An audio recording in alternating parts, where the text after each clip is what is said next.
दोस्तों नमस्ते। इस वीडियो की कहानी का शीर्षक है दुनिया का सबसे अनमोल रत्न। दुनिया का सबसे अनमोल रत्न प्रेमचंद की पहली कहानी है। यह उस कहानी संग्रह का हिस्सा है जिसे अंग्रेज सरकार ने बैन कर दिया था। इसमें दिलफ्रेब दिलफिगार से कहती है कि अगर तू मेरा सच्चा प्रेमी है तो जा दुनिया की सबसे अनमोल चीज लेकर मेरे दरबार में आ।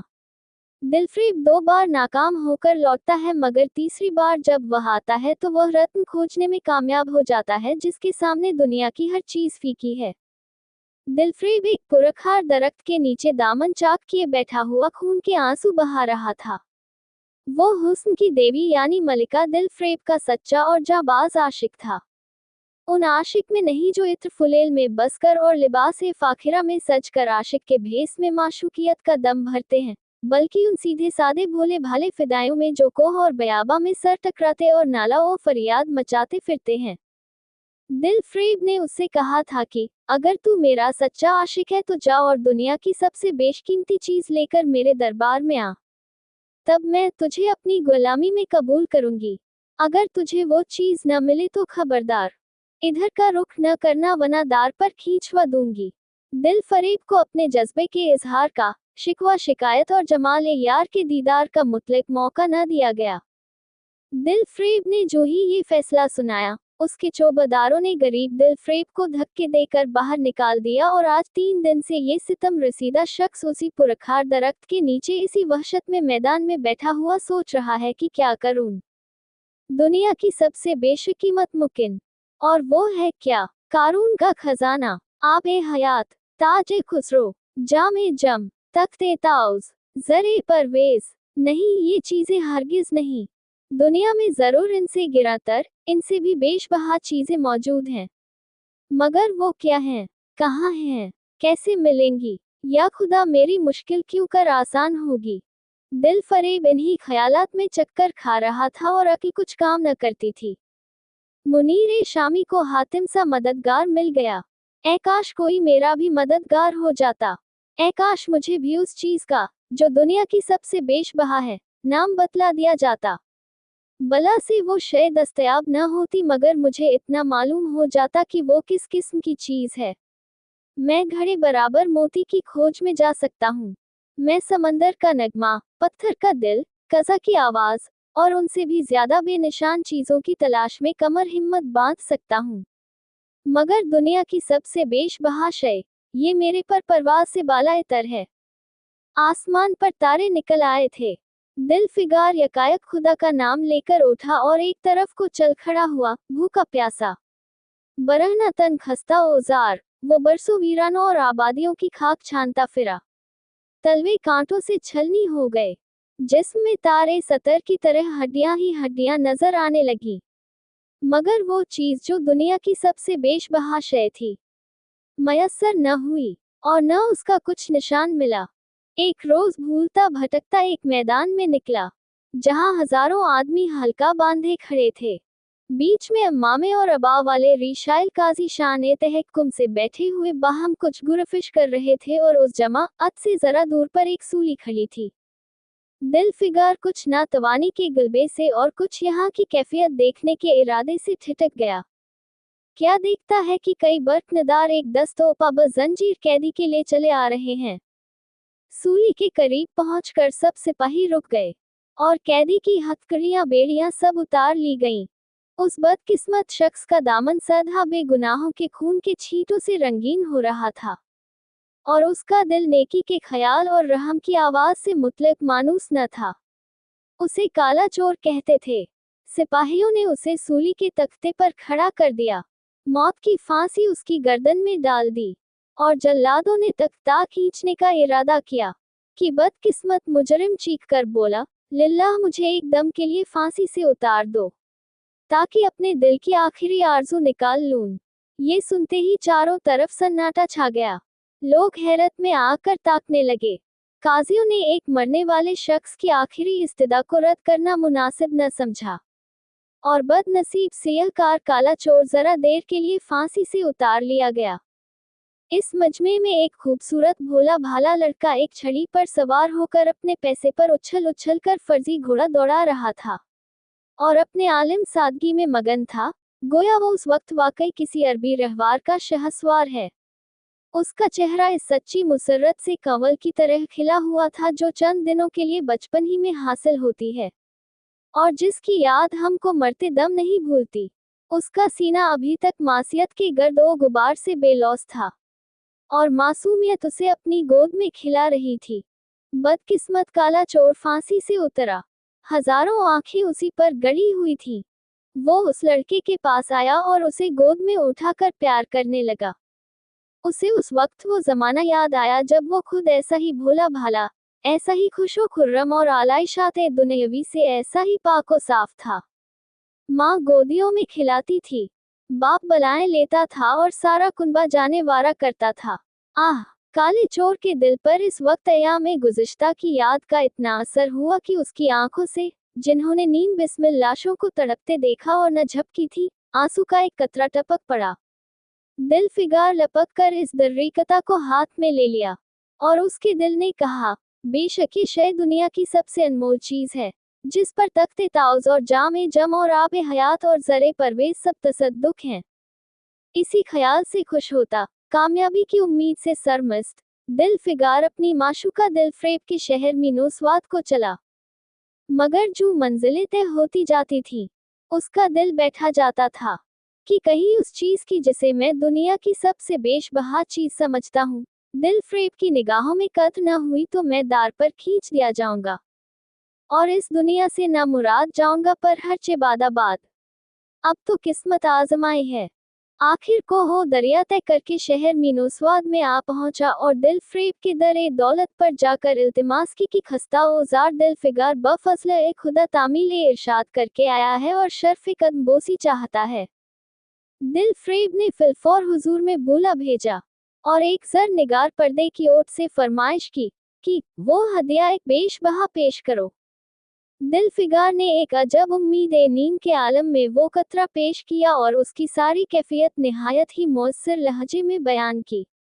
दिल फ्रेब ने कुल रुदात बगौर सुनी और तोहफा हाथ में लेकर जरा देर तक गौर करके बोली, दिल फिगार बेशक तूने दुनिया की एक बेशकीमत चीज ढूंढ निकाली। तेरी हिम्मत को आफरी और तेरी फरासत को मरहबा, मगर ये दुनिया की सबसे बेशकीमत चीज नहीं। इसलिए तू यहाँ से जा और फिर कोशिश कर, शायद अब की तेरे हाथ दरे मकदूर लगे और तेरी किस्मत में मेरी गुलामी लिखी हो। अपने अहद के मुताबिक मैं तुझे दार पर खींचवा सकती हूँ, मगर मैं तेरी जान बख्शी करती हूँ, इसलिए कि तुझ में वो औसाफ मौजूद हैं जो मैं अपने आशिक में देखना चाहती हूँ और मुझे यकीन है कि तू जरूर कभी सुर्खरू होगा। नाकामो ना मुराद दिल फिगार इस इनायत माशुकाना से जरा दिलेर होकर बोला, ए महबूब दिल नशी बाद मुद्दत हाय दराज के तेरे आस्था की जब रसाई नसीब हुई है, फिर खुदा जाने ऐसे दिन कब आएंगे। क्या तू अपने आशिक जाबाज के हाल जार पर तरस न खाएगी और अपने जमाल जहां आरा का जलवा दिखाकर इस सख्तन दिल फिगार को आने वाली सख्तियों के छीलने के लिए मुस्तैद न बनाएगी। तेरी एक निगाह है मस्त के नशे से बेखुद होकर मैं वो कर सकता हूँ जो आज तक किसी से न हुआ हो। दिल फ्रेब आशिक के ये इश्तियाक आमेज कलमात को सुनकर बरफरोख्ता हो गई और हुक्म दिया कि इस दीवाने को खड़े खड़े दरबार से निकाल दो। चौबदार ने फौरन गरीब दिल फिगार को धक्के देकर कूचा यार से बाहर निकाल दिया। कुछ देर तक तो दिल फिगार माशुकाना सितमकेश की इस तुंद खुई पर आंसू बहाता रहा। बाद अज़ां सोचने लगा कि अब कहाँ जाऊं। मुद्दतों की रहनवर्दी और बादिया पैमाई के बाद ये कतरा अशिक मिला था। अब ऐसी कौन सी चीज है जिसकी कीमत इस दरे आबदार से जायद हो। हजरत खिज़र, तुमने सिकंदर को जाहो जुल्मात का रास्ता दिखाया था, क्या मेरी दस्तगीरी न करोगे। सिकंदर शाह हफ्त किश्वर था, मैं तो एक खानुमा बर्बाद मुसाफिर हूँ। तुमने कितनी ही डूबती कश्तियां किनारे लगाई हैं, मुझ गरीब का बेड़ा भी पार करो। ए जिब्राइल आली मकाम, कुछ तुम्हें इस आशिक नीम जानो असीर रंजो मेहन पर तरस खाओ। तुम मुकर्रबान बारगाह से हो, क्या मेरी मुश्किल आसान न करोगे। अलगर्ज दिल फिगार ने बहुत फरियाद मचाई, मगर कोई उसकी दस्तगीरी के लिए नमूदार न हुआ। आखिर मायूस होकर वो मजनू सिफत दोबारा एक तरफ को चल खड़ा हुआ। दिलफिगार ने पूरब से पश्चिम तक और उत्तर से दक्षिण तक कितने ही दयारों की खाक छानी।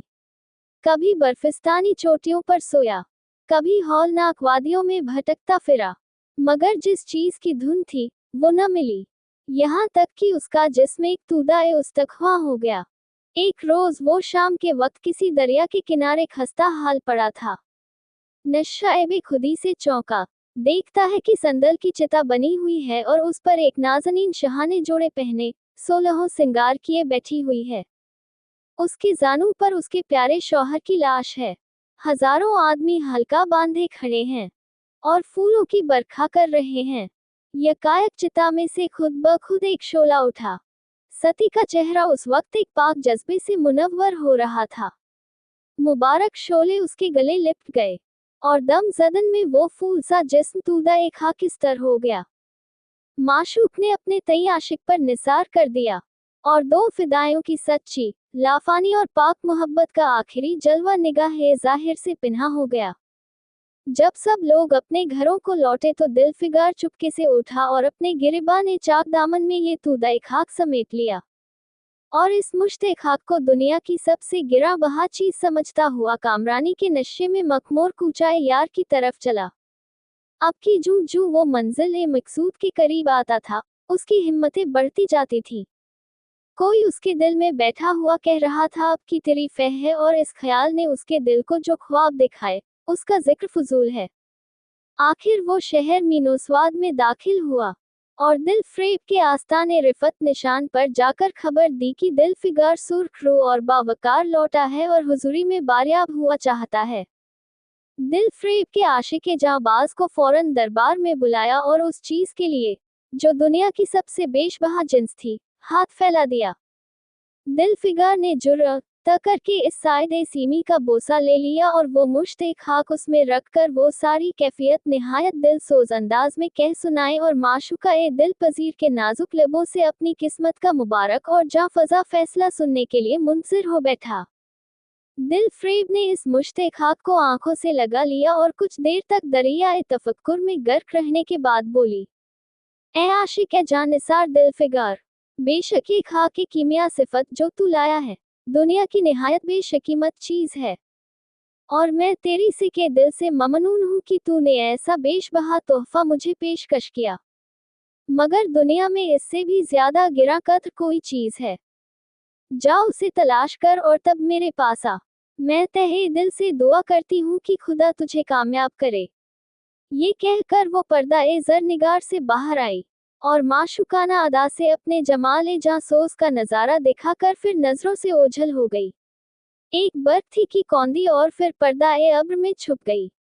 अभी दिलफिगार के हवास बजा न होने पाए थे कि चौबदार ने मुलायमत से उसका हाथ पकड़कर कूचाए यार से निकाल दिया और फिर तीसरी बार वो बंदा मोहब्बत, वो जाविया नशीन कुंजे नाकामी आस के अथाह समंदर में गोता खाने लगा। दिलफिगार का हवाव छूट गया। उसे यकीन हो गया कि मैं दुनिया में नाशाद और नाशाद मर जाने के लिए पैदा किया गया था और अब महज इसके कोई चारा नहीं कि किसी पहाड़ पर चढ़कर अपने तई गिरा दूं, ताकि माशूक की जफाकारियों के लिए एक रेजा उस्तख्वा भी बाकी न रहे। वो दीवानावार उठा और अफ्ताओं खीजा एक सरब फलक कोह की चोटी पर जा पहुंचा।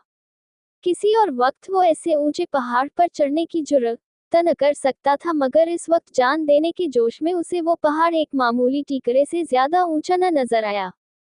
करीब था कि वो नीचे कूद पड़े कि एक सब्ज पोशपिस मर्द सब जमामा बांधे एक हाथ में तस्बीह और दूसरे हाथ में असालिये बरामद हुए और हिम्मत अफजा लहजे में बोले, दिलफिगार, नादान दिलफिगार, ये क्या बुज़दिलाना हरकत है। इस्तिक्लाल राहे इश्क की पहली मंजिल है। बाई हमा इद्दाए आशिकी तुझे इतनी भी खबर नहीं। मर्द बन और यूं हिम्मत ना हार। मशरिक की तरफ एक मुल्क है जिसका नाम हिंदुस्तान है, वहां जा और तेरी आरज़ू पूरी होगी। ये कहकर हजरत गायब हो गए। दिलफिगार ने शुक्रिया की नमाज अदा की और ताज़ा हौसले, ताज़ा जोश और गैबी इमदाद का सहारा पाकर खुश खुश पहाड़ से उतरा और जानिबे हिंद मुराजत की। मुद्दतों तक पुरखार जंगलों, शररबार रेगिस्तानों, दुश्वार गुजार वादियों और नाकाबिले उबूर पहाड़ों को तय करने के बाद दिलफिगार हिंद की पाक सरजमीन में दाखिल हुआ और एक खुशगवार चश्मे में सफर की कुल्लफतें धोकर गलबा ईमानगी से लबे जुए बार लेट गया। शाम होते वो एक कफे दस्त मैदान में पहुंचा जहां बेशुमार नीम कुश्ता और बेजान लाशें बेगोरो कफन पड़ी हुई थी। जागो जगन और वहशी दरिंदों की गर्म बाजारी थी और सारा मैदान खून से शंगर्फ हो रहा था। ये हैबतनाक नजारा देखते ही दिलफिगार का जी दहल गया। खुदाया, किसी अजाब में जान फंसी, मरने वालों का कराहना सिसकना और एड़ियां रगड़ कर जान देना, दरिंदों का हड्डियों को नोचना और गोश्त के लोथड़ों को लेकर भागना। ऐसा हौलनाक सीन दिलफिगार ने कभी न देखा था। यकायक उसे ख्याल आया, मैदान कारजार है और ये लाशें सूरमा सिपाहियों की हैं। इतने में करीब से कराहने की आवाज आई। दिलफिगार उस तरफ फिरा तो देखा कि एक कौमी हैकल शख्स, जिसका मर्दाना चेहरा ज़ोब जाकंदनी से जर्द हो गया है, जमीन पर सर नेगू पड़ा है। सीने से खून का फव्वारा जारी है, मगर शमशीर आबदार का कब्जा पंजे से अलग नहीं हुआ। दिलफिगार ने एक चिथड़ा लेकर दहाने जख्म पर रख दिया ताकि खून रुक जाए और बोला, ए जवान मर्द, तू कौन है? जवान मर्द ने ये सुनकर आंखें खोली और दिलेराना लहजे में बोला, क्या तू नहीं जानता कि मैं कौन हूँ? क्या तूने आज इस तलवार की काट नहीं देखी? मैं अपनी माँ का बेटा और भारत का लखते जिगर हूँ। ये कहते कहते उसके तेवरों पर बल पड़ गए। जर्द चेहरा खशमगीन हो गया और शमशीर आबदार फिर अपना जौहर दिखाने के लिए चमक उठी। दिलफिगार समझ गया कि ये इस वक्त मुझे दुश्मन ख्याल कर रहा है। मुलायमत से बोला, ए जवान मर्द, मैं तेरा दुश्मन नहीं हूँ। एक आवारा वतन गुर्बत ज़दा मुसाफिर हूँ। इधर भूलता भटकता आ निकला। बराहे करम मुझसे यहाँ की मुफसिल कैफियत बयान कर। ये सुनते ही जख्मी सिपाही निहायत शीरी लहजे में बोला, अगर तू मुसाफिर है तो आ और मेरे खून से तर पहलू में बैठ जा, क्योंकि यही 2 उंगल जमीन है जो मेरे पास बाकी रह गई है और जो सिवाय मौत के कोई नहीं छीन सकता। अफसोस है कि तू यहाँ ऐसे वक्त में आया जब हम तेरी मेहमान नवाजी करने के काबिल नहीं। हमारे बाप दादा का देश आज हमारे हाथ से निकल गया और इस वक्त हम बेवतन हैं। मगर पहलू बदल हमने हमला आवर गनीम को बता दिया कि राजपूत अपने देश के लिए कैसी बेजिगरी से जान देता है। ये आसपास जो लाशें तू देख रहा है, ये उन लोगों की हैं जो इस तलवार के घाट उतरे हैं, मुस्कुराकर, और गो कि मैं बेवतन हूँ, मगर गनीमत है कि हरीफ के हल्के में मर रहा हूँ। सीने के जख्म से चिथड़ा निकाल कर क्या तूने ये मरहम रख दिया? खून निकलने दे, इसे रोकने से क्या फायदा? क्या मैं अपने ही वतन में गुलामी करने के लिए जिंदा हूँ? नहीं, ऐसी जिंदगी से मरना अच्छा, इससे बेहतर मौत मुमकिन नहीं। जवान मर्द की आवाज मध्यम हो गई, आजाद ढीले हो गए। खून इस कसरत से बहा कि अब खुद ब खुद बंद हो गया। रह रह कर एक आध कतरा टपक पड़ता था। आखिरकार सारा जिस्म बेदम हो गया। कल्ब की हरकत बंद हो गई और आंखें मुंद गईं। दिलफिगार ने समझा अब काम तमाम हो गया कि मरने वाले ने आहिस्ता से कहा, भारत माता की जय, और उसके सीने से आखिरी कतरा खून निकल पड़ा। एक सच्चे मुहिबे वतन और देश भगत ने हुब-उल वतनी का हक अदा कर दिया। दिलफिगार इस नज़ारे से बेहद मुतासिर हुआ और उसके दिल ने कहा, बेशक दुनिया में इस कतरा खून से बेशकीमत शय नहीं हो सकती।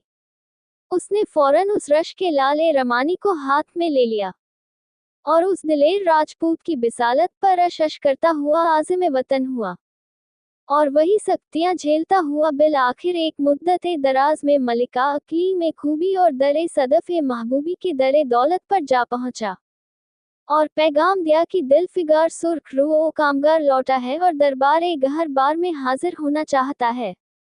दिलफ्रेब ने उसे फौरन हाजिर होने का हुक्म दिया। खुद हसब मामूली पर्दा जरनिगार के पसे पुश्त बैठी और बोली, दिलफिगार, अब कि तू बहुत दिनों के बाद वापस आया है, ला दुनिया की सबसे बेशकीमत चीज कहाँ है? दिलफिगार ने पंजाए हिनाई का बोसा लेकर वह कतरा खून उस पर रख दिया और उसकी मुशर्रह कैफियत पुरजोश लहजे में कह सुनाई। वो खामोश भी न होने पाया था कि यकायक वो पर्दा जर निगार हट गया और दिलफिगार के रूबरू एक दरबार हुस्ने आरास्ता नजर आया, जिसमें एक नाज़नीन रश्क जुलेखा थी, दिल फ्रेब बसद शान रानाए मसनद जरी कार पर जलवा अफरोज थी। दिल फिगार ये तिलिस्मे हुस्न देखकर मुतहयर हो गया और नक्शे दीवार की तरह सकते में आ गया कि दिल फ्रेब मसनद से उठी और कई कदम आगे बढ़कर उसके हम आगोश हो गई। रकसाने दिल नवाज ने शादियाने गाने शुरू किए।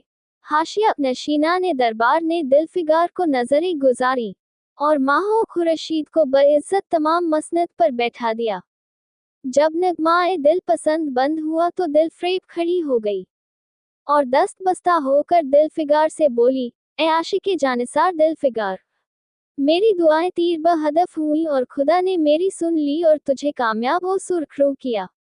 आज से तू मेरा आका है और मैं तेरी कनीज नाचीज। ये कहकर उसने एक मुरस्सा संदूकचा मंगाया और उसमें से एक लौह निकाला जिस पर आबे ज़र से लिखा हुआ था। वो आखिरी कतरा एक खून जो वतन की हिफाजत में गिरे, दुनिया की सबसे बेशकीमत शय है।